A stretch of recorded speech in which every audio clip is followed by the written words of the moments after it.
Punta kasi ng Google Chrome.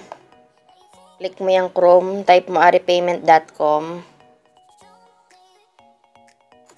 More options, phone. Open mo lang.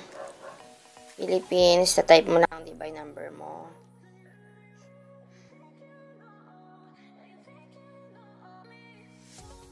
Password mo.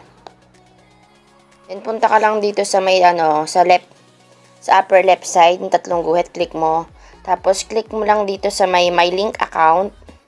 Tapos diyan mag-a-add ka lang.